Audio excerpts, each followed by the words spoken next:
je m'appelle Pascal Diverneret, je suis comédien et j'aurai le plaisir de vous retrouver très prochainement au Passage des Artistes en compagnie de Jazzia. À bientôt.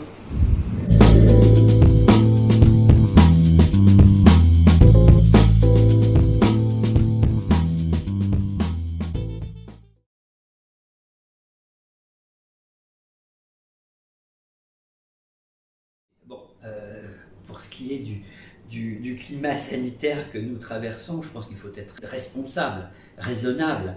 Il faut protéger les autres, se protéger soi-même. Mais d'une façon plus générale, en dehors de ce cadre précis, j'aime la transgression. Alors j'ai une apparence comme ça un petit peu traditionnelle, un petit peu classique, mais je crois qu'on ne peut pas être créatif si on ne sait pas déborder du cadre. Je suis extrêmement curieux, j'aime qu'on me surprenne, j'aime surprendre, j'aime parfois choquer, justement en contraste avec cette apparence un petit peu comme ça polissée. Et oui, j'aime transgresser.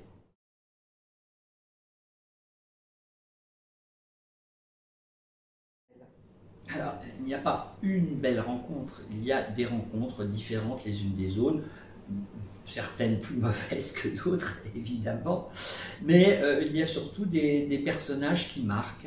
Je me souviens sur un tournage d'avoir rencontré Simone Signoret, ça fait longtemps, ça ne me rajeunit pas, mais également Anthony Hopkins.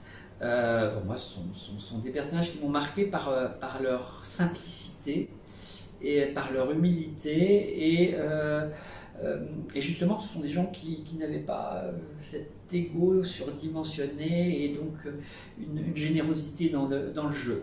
Et puis il y a bien entendu Nicole Gros dont je vous ai parlé un petit peu au début de cet entretien, et un personnage qui m'a réellement marqué, c'est Marguerite Yourcenar, avec qui j'ai entretenu des liens que je qualifierais d'amicaux, et qui pour moi est une vraie créatrice, un vrai génie, avec une qualité de langage et une qualité d'esprit qui me paraissait tout à fait exceptionnelle. Donc c'est le personnage qui aura le plus marqué ma vie.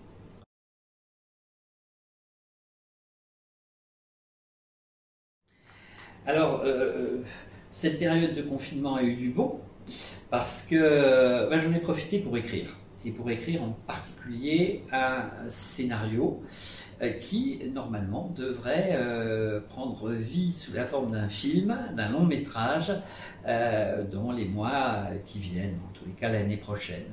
Et puis j'ai deux autres projets qu'on m'a soumis dernièrement, qui me paraissent intéressants, parce que très différents l'un de l'autre.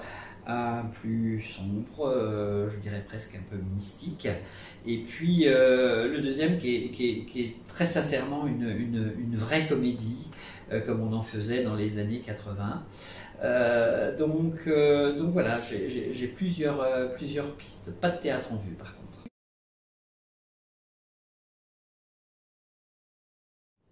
Alors d'abord, continuer à rêver, parce que le rêve, évidemment, transcende un peu les aléas du quotidien.